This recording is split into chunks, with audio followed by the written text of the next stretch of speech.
Halo, gue Randy. Kali ini gue bakal unboxing Black Shark Fan Cooler VR11. Cuma gue nggak bisa janjiin ini bakal banyak stok ya, soalnya kan ini produk tahun lalu dan udah keluar penggantinya.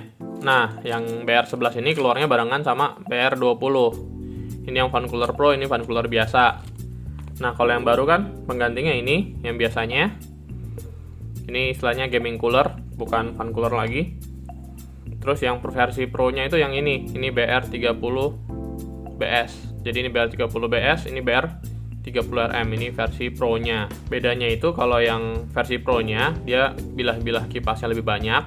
Terus di software-nya juga ada namanya Shark Arsenal. Jadi dia bisa setting-setting di situ. Kalau yang ini nggak ada. Dan yang versi biasa itu nggak ada RGB-nya juga. Kalau buat gue sih nggak masalah sih kalau cuma masalah RGB. Oke, nah kita balik ke BR11. Nah, ini banyak banget yang request, banyak banget yang nanyain. Sebenarnya gue juga penasaran. Gue lebih serak yang ini sebenarnya dibanding yang BR30RM. Kenapa? Karena ini udah ada bawaannya silikon thermal pad-nya. Kalau yang BR30RM itu dia kan plat besi, bukan yang pakai silikon. Nah, hasilnya kan kalian udah tahu sendiri tuh gimana. Nah, ini dia pakai silikon thermal pad bawaannya. Oke, ini masih segel. Gue belinya di Tokopedia. Oke, ini gue buka aja.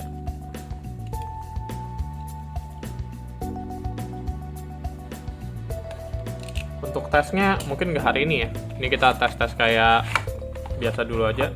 Tes singkat dulu. Tes singkatnya nggak singkat. Ini udah kosong. Ini buku petunjuknya. Bahasa Cina. Oh, ini ada bahasa Inggrisnya. Ini udah Type C. Wah, bagusnya udah ada power on off-nya, power key. Ada lampu indikator. Jadi atas bawahnya jalan, naik turunnya. Dia minimal 5 volt 2 ampere ya.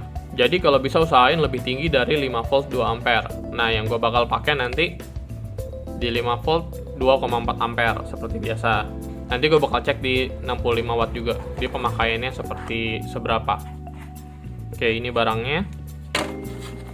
Gue singkirin dulu. Oh ya, ini juga nggak dapet kabel, jadi cuma BR20 doang yang dapet kabel. Ini beratnya cuma 62,7. Ini enteng juga, enteng banget. Terus kita lihat lebarnya.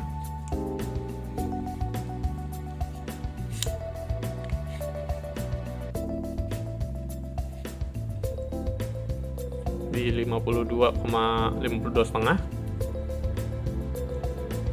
Terus ini handphone terkecil.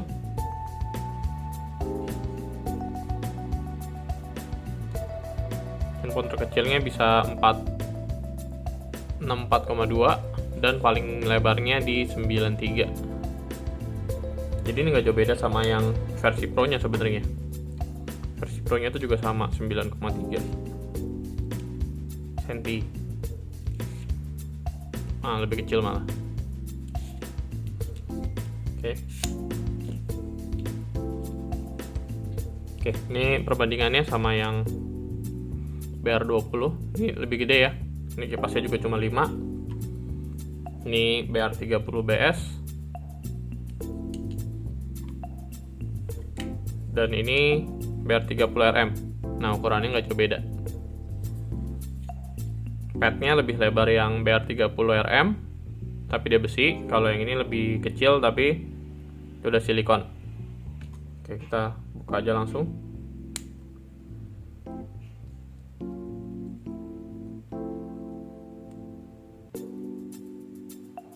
Nanti kita coba ini di Snapdragon 888 ya. Jadi kemarin gue masih minjem yang Oppo Find X3 Pro-nya. Nah, ini kipasnya, bilah-bilah kipasnya ada 5. Ini ada lampu indikator. Ini ada on off. Kecil. Ini sayangnya warna putih sih. Kalau misalnya pakai handphone yang putih sih keren juga. Cuma handphone gue nggak ada yang warna putih. Ini jari-jarinya lumayan kecil, tapi banyak. Jadi harusnya airflow-nya bagus, tapi nggak kena ke jari. Oke, kita coba nyalain dulu 10 menit. pakai timer dulu.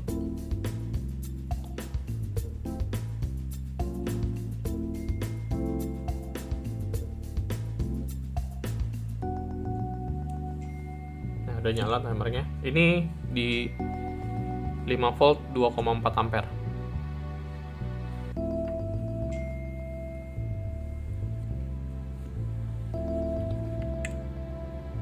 Ini di awalnya udah langsung ke 16. Kalau ngeliat sebelum-sebelumnya sih, lihat review lain itu udah bisa di bawah 10 derajat.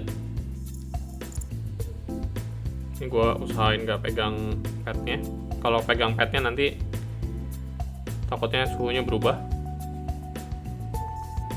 Lumayan bagus ya, menit kedua udah seperti ini, udah di bawah 10. 8,3. Ini gue sambil siapin. Ini kalau gue tes nanti pakai Baseus yang 65 watt. Ini kabelnya yang 100 watt.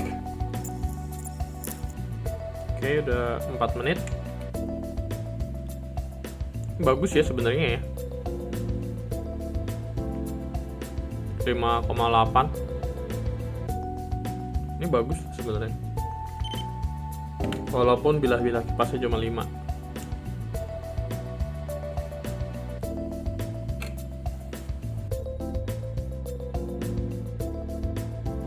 Kalau ngomongin suhu, ini kemungkinan lebih dingin daripada model 05. Tapi paddingnya dia lebih kecil kayaknya.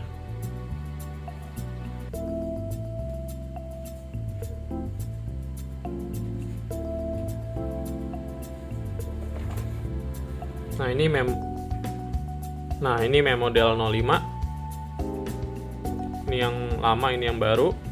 Dia paddingnya lebih lebar. Jadi kemungkinan lebih bagus juga. 65. Kita lihat paddingnya dong. 57. Kurang lebih sama ya.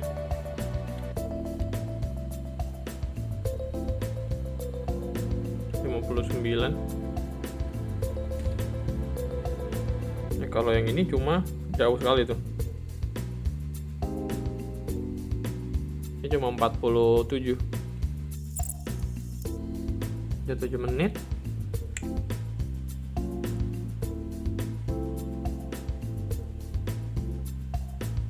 Minimal di 5,2. Ini oke banget. Moga-moga kalau misalnya kita bisa ngepasin, posisinya dipasin di HP-nya, itu harusnya bagus juga. Dipusatin di sumber panasnya yang penting kan. Oke, yang ini gua ademin dulu.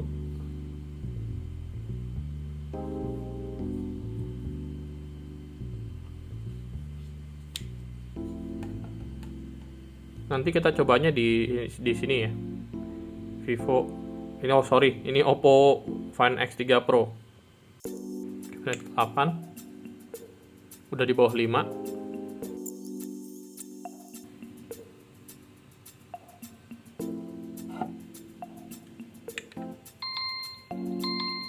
Di 4,8 ya.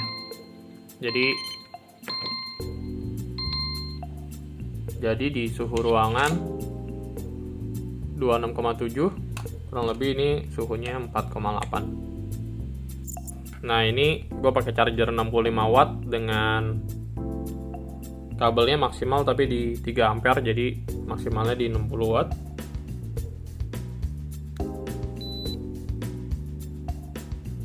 Gue nyalain. Nah ini kepakainya cuma 6,5 watt, jadi ini 6,5 watt.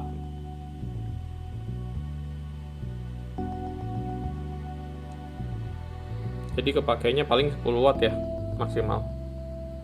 Mentoknya juga. Jadi dia udah benar pakai yang 5 volt 2 ampere. Oke, dingin banget sih. Ini kalau kelihatan di sini ada cairannya. Jadi kemarin kan gue udah kasih lihat hasil 3D Mark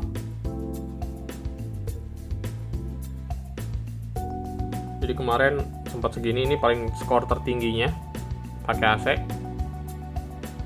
Lagi dingin-dinginnya AC-nya itu 25 derajat kalau nggak salah. Ini kita pakai di sini. Dan ini pas ya. Jadi nggak bisa langsung ke tempat lengkungan, harus di sini pakainya. Sebelum lengkungan. Kalau nggak dia nggak pas, nggak nempel semua permukaan nih. Oke, ini ngepas sih. Oke, kita colok. Ini gue balikin ke 5 volt 2,4 ampere.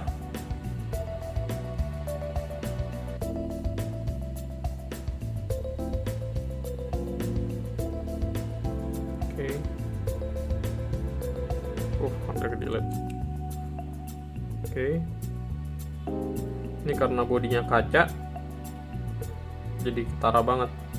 Ini gua bersihin dulu, udah clear semua, udah nggak ada aplikasi di background. Kita buka 3D Mark,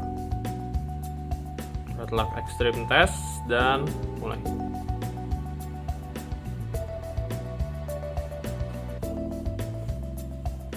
Ini suhu sebelum 32.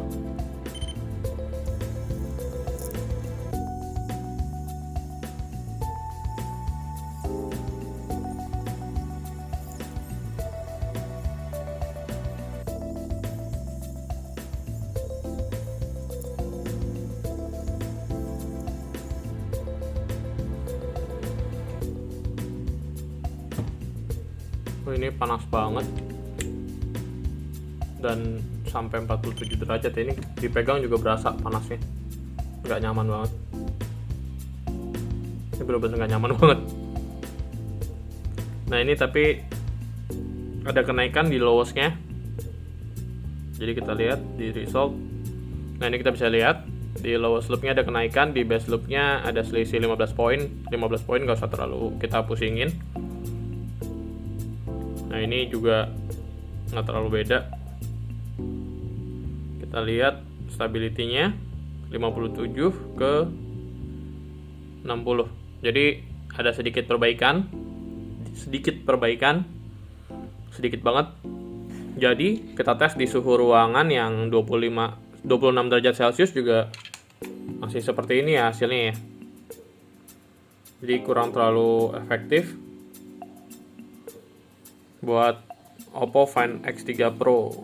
Oke, karena gue penasaran, kita coba tes lagi di Poco F3. Karena kita banyak mainnya di Poco F3 ya, jadi harusnya lebih menggambarkan.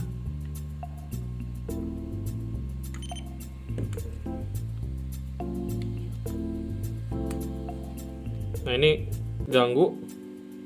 Kalau kita pakai di sini kena ini ya, kena tombol power ya. Ini kurang bagus buat Poco F3 ya. Jadi restart. Oke, ini gua akalin biar nggak kena on off-nya.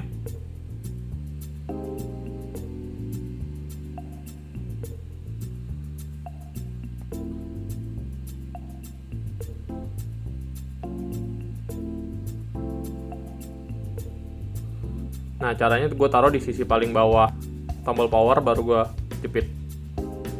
Ini gue matiin dulu semua, terus gue speed boosting. Standarnya ya, ini standar sebelum gue tes, gue selalu seperti ini. Kita beres, kita clear data, kita clear background. Nah ini yang pakai cooler seperti biasa, ini yang hasilnya pakai cooler di atas 1000. Kalau nggak pakai cooler itu selalu di bawah 1000. Oke. Ini kita tes.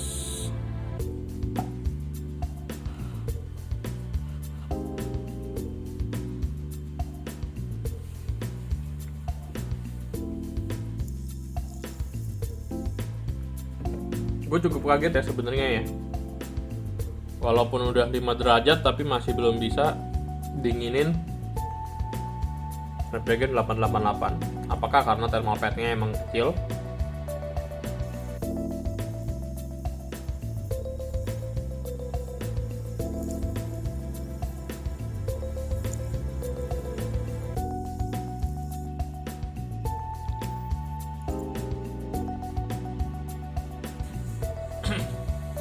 Oke, dan ini hasilnya. Kalau misalnya kita bandingin, kita lihat ini lumayan bagus ya. Ini udah kayak cooler yang lumayan. Standarnya Memo 05 sama Memo 06 sih, DL05 sama DL06. Ini FPS-nya 5-9, maksimal suhu di 36, suhu dalam, tapi di luarnya sampai 39 tadi ya. Di sini temperaturnya sampai 36, tapi di luarnya sampai 39. Oke, nah kita bandingin aja. Nah ini lumayan ya. Nah nilai ini kurang lebih sama kayak DL06, mungkin lebih bagus sedikit dari DL06. Tapi gimana kalau tes 60 kali loopnya, kita tes selama sejam, itu nanti di video selanjutnya aja ya, sekalian kita compare sama device lainnya. Nah untuk kesimpulan gue sekarang, ini barangnya lumayan banget, dinginnya bisa sampai 5,8 tadi ya kalau nggak salah, 5,8 derajat. Jadi gimana kesimpulan gue? Kalau menurut gue ini udah bagus banget. Di harga 250.000, 270 gue belinya. Tapi belum bisa ngalahin dua ini. Tapi dibanding kalian beli yang ini, mendingan cari yang ini. Jauh. Ini jauh banget hasilnya.